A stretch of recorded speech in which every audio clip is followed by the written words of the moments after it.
Sup, motherfuckers? Alright, quick show of hands. How many of you lovely viewers have read the Archie Sonic comics? Okay, a fair number of you.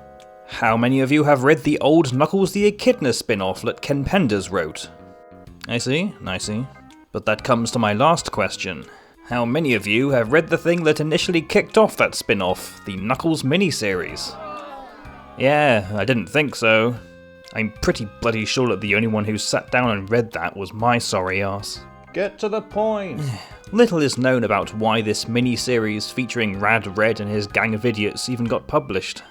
If I was to assume, I guess stories starring the Chaotix sold really well, or people were just really digging the way Ken Penders wrote the character of Knuckles. I mean, I guess I can see their point. Knuckles fans didn't really have anything to satisfy their Echidna fixes in the mid-90s.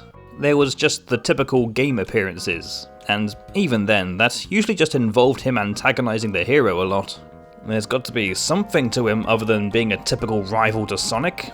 He's got to be involved in something grand and more engaging, right?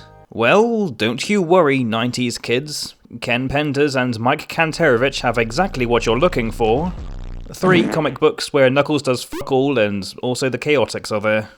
Yeah, there's a reason why this miniseries remains as one of the most forgettable, blandly written things ever to be a part of Sonic media.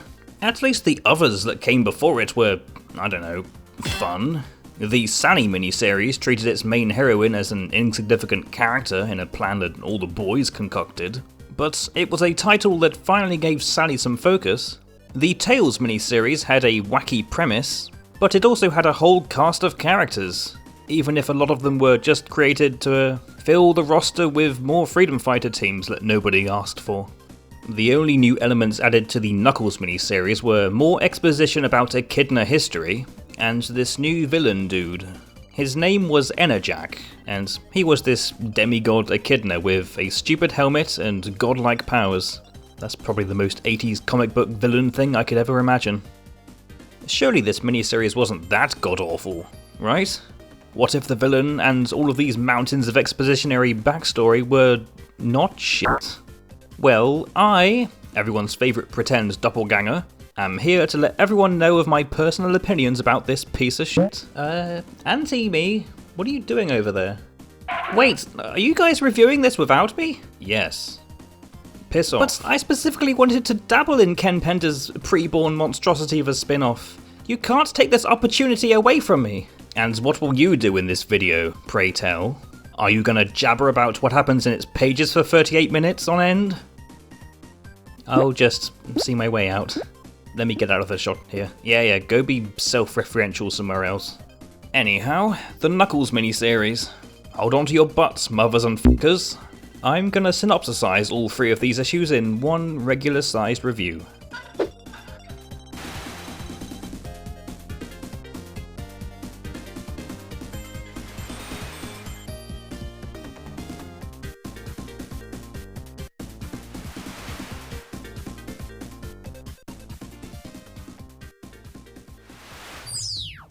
Let's see.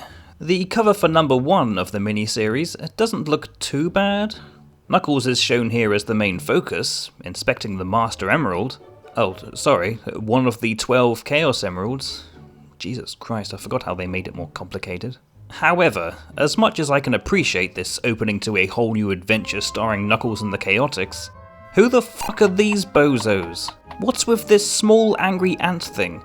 And what the hell is that? The cover looks good, but I'm already overwhelmed by the amount of stuff cluttering this thing. Not a great first impression. Contrary to how complex the cover looked, most of the story in this issue involves Knuckles going deep into the trap-filled bowels of Angel Island. I'm assuming all these traps were put here overnight, because how else would you not know of these? Don't you live here? Knuckles breezes past all of these traps, by sheer luck it seems like, and he goes on to explain exactly why he's here. The story continues off from the Knuckles Chaotix special. Knuckles' random group of Mobians, the comic insists are his friends, were kidnapped by an unknown figure, although they did spell the word Archimedes in a rock at one point. This perpetrator has been pestering Knuckles with riddles and shit, until the red dude decides to go look for answers at Mount Fate, An ominous looking landmass that looks like a skull-tipped penis. What the hell? Censoring that forever. It's apparently been there since after Angel Island took flight, as when two Echidna scientists, Edmund and Dimitri, sought to bring the floating homeland back down to the surface, the latter was turned evil and super powerful, caused by a freak accident involving the Chaos Emeralds. Thankfully, he was crushed by his own evil tower, and that was why Echidna kind renounced technology and left it under Mount Fate, which is indirectly stated to be the remains of said evil tower. Anyway, back to what I guess we could call a story. Knuckles goes further in, past all the traps rigged for whoever the fuck goes in, and holy crap, Knuckles is packing heat! Nah, I kid. He doesn't use it to kill anyone, just a very unfortunate steel door. But what's on the other side will shock you, because the Echidna is dumbfounded to find that his friends the Chaotix are perfectly fine. They are treated to some delicious food from a deadly robot, and also a fire ant is there, and he's revealed to have been behind the whole thing. Yep, this dude is Archimedes, the elusive bastard who's been taunting Knuckles about his captured friends for weeks on end. The narrative makes it seem like a harmless prank, but honestly, fuck this guy. He's also shown to possess some pretty fancy abilities despite looking like a miniature Indiana Jones, including teleportation and the skill to breathe fire. He's about to waffle on about how the fire ants have served Echidnas and saved their asses more times than he can count, but then suddenly, an ominous hand reaches out of the shadows. I guess the Chaotix really are in danger now. Oh yeah, I should probably go into this guy. At the bottom of many pages prior to that panel, there's a little story going on involving Mount Fate. And as the pages go on, it shows the pinnacle exploding into pieces, then a badly proportioned mountain is visualised with a little guy popping out of the top, and then the following pages show that evil figure making his way towards Knuckles by zooming through each room he was previously in. This accumulates in him barging in and announcing himself and his motives. Oh boy, more exposition. Yes, he was one of the old Echidnas from eons ago, formerly known as Dimitri, and yes, he changed his name to Enerjack, because he's filled with chaos energy, I guess. Anyway, this great evil of legend uses his power to overwhelm the Chaotix, incapacitating them. And while he would rather use the Chaotix for his own evil plans, he decides to let Knuckles live, and instead banishes him to somewhere else on the island. Way to go, villain. Now Knuckles and his elusive trainer Archimedes are stranded in the middle of the desert. Looks like it's going to be a long journey back. Man, that was pretty boring. I'm serious, this starting issue was just so underwhelming. Maybe it would have been better if the first 10 pages didn't primarily focus on Knuckles running through old temples again. Jesus Christ, how many times have we seen him do that in this comic? I will appreciate that unlike the other miniseries thus far, this one actually had the balls to have their starring character be the main focus. There's no new freedom fighter teams to steal the spotlight this time. However, that doesn't exactly make the Echidna any less of a tool. Indeed, the story just kind of happens around him. Knuckles goes through a trap-filled cocaine lab, meets with a couple of weirdos and a stereotypical robot butler, and then he is sent out on his quest to get his friends back, all with no input of him whatsoever. On that note, it's clear that the writers have abandoned what little characterization Knuckles had in the games at this point. I mean, while he was still rather clueless and often decides to go forward with no plan of action, which was very much like he was in the games, his dialogue in the comic made him out to be, well, a generic, wise-talking hero guy. A bit too much like Sonic, I find. It just didn't click with me that this was supposed to be Knuckles. You could replace him with any character and he'd have the same role in the story. And speaking of characters, we got our first introduction to two new villains, Archimedes and Enerjack. One was a scheming villain from behind the scenes, intent on toying with our hero and threatening the lives of his friends, and the other one was Enerjack. But I digress. I just feel that Archimedes getting off scot-free should really not have gone unpunished. I don't care how much your kind have been looking out for the Echidnas. The amount of emotional stress you would have given Knuckles when he was looking for his friends for weeks on end, and you constantly taunting him with vague bullshit would be damaging as hell to his goddamn psyche. I don't see this ant as a good guy, no matter how much the comic implies that he's on Knuckles' side. We also got to see Enerjack for the first time, and seeing all of his build-up throughout the pages, as well as seeing his backstory as an Echidna scientist turned demigod, certainly gave me a sense of excitement. I feel the hype was intended for the reader, and I'm interested in seeing what the comic does with him, even if his name is still stupid as shit. So yeah, off to a rocky start, but there were a couple of things I admit I appreciated.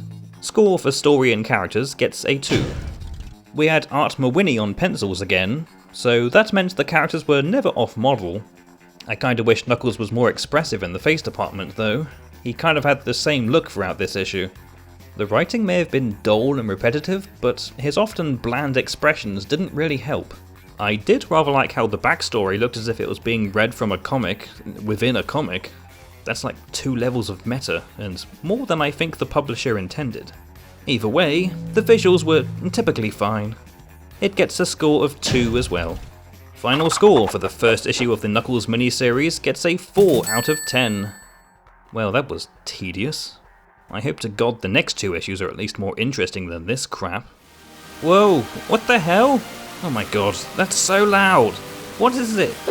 Jesus, I didn't expect the pop culture references to be this blatant. Get a load of Knuckles here, tackling what is probably a reference to the sandworms from the Dune novels. Mad props to the amount of detail given to the sandcrawler here though, even if it doesn't look like that at all in the comic itself. So yeah, last we left off, Knuckles and his manipulative stalker Archimedes were stranded in the middle of what I refuse to call Sandopolis Zone, before they find that they've gotten the attention of a huge sandworm thing. Thankfully, Archimedes is able to save both of their asses by leading the sandworm away from Knuckles, bringing the thing to a nearby rock, and blowing it to smithereens apparently. I know the dude can breathe fire, but he shouldn't be able to destroy something a million times his size just by leading it to a solid object. On second thought, the worm dying this way might just be a reference to the 1990 movie Tremors, where the monster in that film was dealt with in the exact same way. Looks like it's mentor and student bonding time. Yeah, screw all of that emotional manipulation earlier. Archimedes is so cool. Look at him. I just want to squash his stupid head and sell his hat on eBay. We also get more exposition on some missing blanks in Echidna history. This issue pointing out that the fire ants indeed helped the Echidnas. They even helped Angel Island lift off. So I guess it wasn't just the Chaos Emerald's power in that situation, it was also all of these guys. Somehow I feel this backstory is a bit unnecessary, as it kind of, I don't know, it cheapens the power of the game's primary MacGuffins by saying that Penders' band of tiny critters were actually what saved them. The rest of the exposition is just copy-pasted from the last issue. No, seriously, look at this shit. It's also here that Archimedes explains that the reason he's been training/tricking Knuckles from behind the scenes was all to prepare him for this upcoming battle against Enerjack, aka Dimitri, aka his old ancestor. And that's enough of a reason for Knuckles to declare that they're heading back to stop him. I guess he forgot about his friends at this point. Meanwhile, the villain himself is out in the middle of nowhere, situated at the former site of the old Echidna city, aptly named Echidnaopolis. Yeah, real creative, guys. In a series where Mobotropolis, Robotropolis, and Metropolis all exist, you just had to name another city with the same important sounding suffix. Anyway, Enerjack is here to create a dark city, completely unrelated to the dark tower he made in the past. Apparently whenever he's alive he just has an obsession with erecting towers wherever he goes, because that's not conversating for anything. Meanwhile, Knuckles, in a fit of desperation for food and sustenance, willingly gulps down on his mentor and shoves him in his mouth. The fuck? Archimedes' immediate reaction and outrage to being temporarily eaten by his student is probably the funniest thing in this entire miniseries. Then, later on, Knuckles collapses in the middle of the desert. Yeah, you thought this would be easy, didn't you? You fucking idiot. Shut up! But then, he hears a faint spiritual voice call out to him in his time of need, and, oh my god, it's his father, or at least a projection of his father, who encourages him to be brave and defeat Enerjack, and that the answer to defeating him lies in their Echidna past. Then Knuckles takes a break in an oasis with Archimedes, so that they can catch their breath, Is this meant to be student-mentor bonding time or what? Either way, it's implied that the oasis was either a hallucination, or it was conjured up by magic thanks to Knuckles' dad. After fucking about for a while longer, they eventually reached the evil Enerjac's newly made city. Sure was nice of him to build his new headquarters in the same desert that he banished Knuckles to, eh? There's nothing really interesting about it, it's just another dark city with robots patrolling it. I don't care how much it's supposed to look like a dark reflection of Echidnaopolis, it looks drab as hell. After the two are finished fighting robot drones, eventually the Echidna encounters an opponent he didn't expect to face. Well, opponents really. Surprise! It's the Chaotix, who are now under the control of Enerjac so that they can protect his citadel. Looks like Knuckles has no choice but to fight his friends that he made last month. What a tragedy. This issue was a little bit better. It had the main hero Knuckles going on a journey that actually challenged him for once. But the narrative still felt dull and derivative, to say nothing about the amount of clichés included here. The villain disregarding the hero as a threat? Check. The sage-like figure guiding the hero in his time of need? Pretty sure I saw that in Star Wars. The hero having to fight hypnotized versions of his friends? Yep, that's here too. And all of it is written completely straight. It's as basic as you can freaking get. Also, if you were wondering why the sandworm thing was on the cover, even though it's there for 3 pages in a 25-page issue, I don't know, they had nothing else interesting to show for a cover. As usual, Knuckles and Archimedes had little to no character. I'm still not even sure why they suddenly get along now and end up chilling in the oasis. Did Knuckles forget that Archimedes taunted him about some vague advice and kidnapped his friends? Did the writers forget? I'm sorry, I'm not letting this go. The dialogue, spoken by everybody, was mostly just tired out jokes that sounded like they were written by a grown-ass man, in which case they were. Enerjac just did fuck all. His motivations are supposedly world domination, and yet what he'd rather do is just make a big dark city on the floating island. Whatever they're planning on doing with him, it better be good, because the ineffectiveness of this supposedly serious villain keep being called into question. This rollercoaster of a story doesn't speed through so many bumps so much as it slowly chugs along, so story and characters get a disappointing 1. The visuals drawn by Art Mawhinney were still pretty decent, all things considered. Still, I wish he was given more things to draw other than basic desert landscapes and dark-looking cities that this comic series is all too familiar with.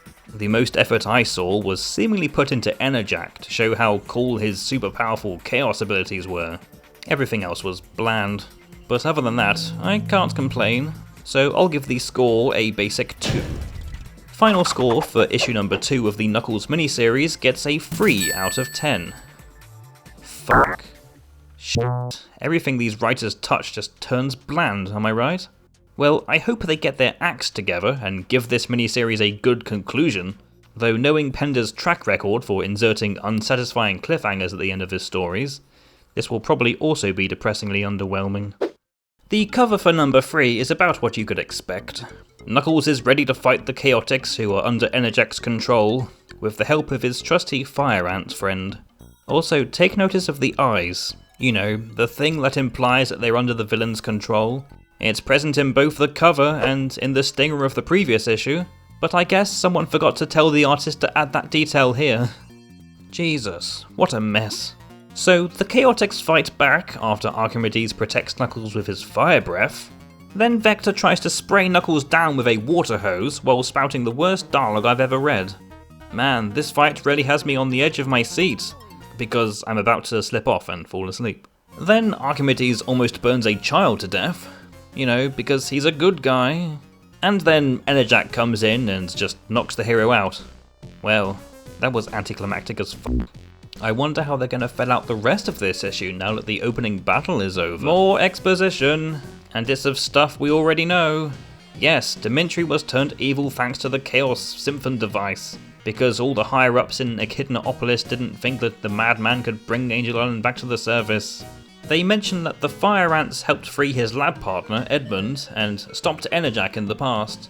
And this is relevant in the present because Archimedes proceeds to use his psychic powers to cool the other Fire Ants around the island. Yeah, he can apparently do that now. It would have been nice if they had alluded to this so it wouldn't come out of nowhere. Enerjack taunts Knuckles about all of the powerful things he's gonna do, even though he never bothers to do anything and just yells about how powerful he is. And Archimedes is able to use his teleporting powers so that he and Knuckles have the upper hand. Enerjack is pretty angry, so much that he starts turning into a duck. And all the while the heroes try not to die, the fire ants in the meantime climb up Enerjack's citadel and... oh god, this is so dumb. Somehow, large floating jet rockets fly in out of thin air, attach themselves to the outside of the tower, and then the top of the tower starts lifting off into space, taking Enerjack with it. Yep, that's how this conflict is dealt with. Apparently nobody even knew why these rockets took off. All the ants were planning on doing was making an escape route for the heroes. Anyway, everyone is happy and back to normal, and Knuckles makes a speech about how the only way to defeat Enerjack was to look back at the stories he had heard and learn from the past, and oh my god, none of this makes any sense. But yeah, you're right, Vector, who cares? But then, we see from somebody else's perspective. A mysterious Echidna is watching over the heroes from afar. Apparently it was this dude's plan to have the rocket thrusters appear out of nowhere. And this dude in particular is Locke, Knuckles' missing father.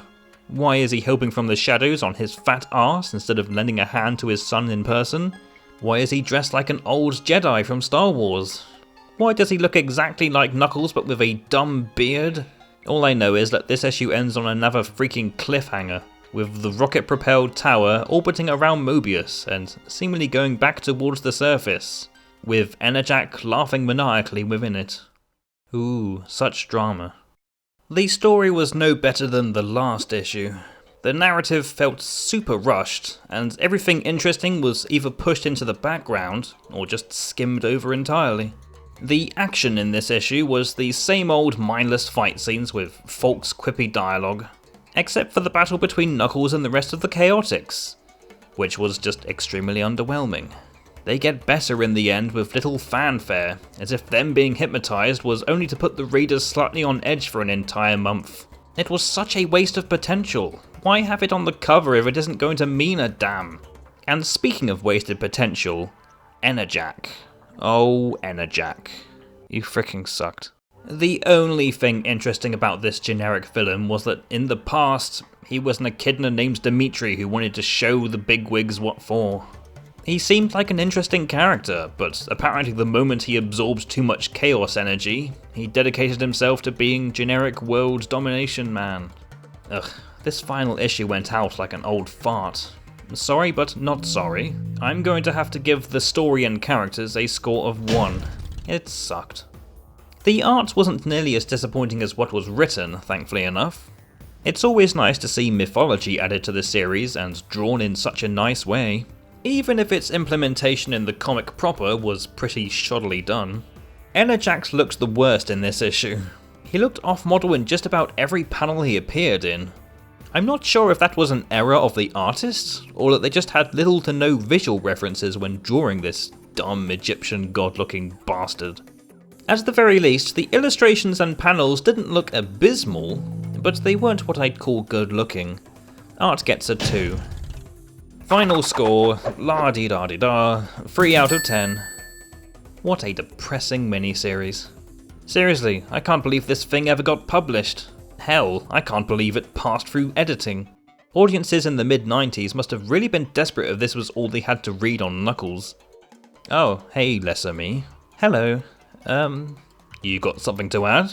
Well, spit it out. Yeah, well, I kinda like the Knuckles miniseries. What the fuck? Seriously? Hit me out. This miniseries was corny as all heck, including the writing and the fight scenes, but that's sort of what I liked about it. True, Enerjack wasn't a very compelling villain, but I enjoyed laughing at how pathetic he was. Sure, there was no urgency to the plot and nobody was ever in any sort of danger, but that's not all bad. Honestly, I think the fact that it takes itself so seriously really clashes with how tame and kid-friendly it actually is. It was a pretty harmless miniseries, and it wasn't nearly as bad as the Knuckles spin-off that would come later, so it's sort of just there. For what it's worth, it was good when it came out, and I do have a soft spot for it. Plus, it had enough sales to interest the public in making more Knuckles stuff. So, on its own, the Knuckles miniseries just stands out, for better or for worse. Do you have to ramble incoherently at the end of my review? So, you don't hate it, but you don't like it either. That's pretty much my stance on it. So, could we perhaps change the scores a little to commendate my opinions? No. Oh, yeah. Your opinions suck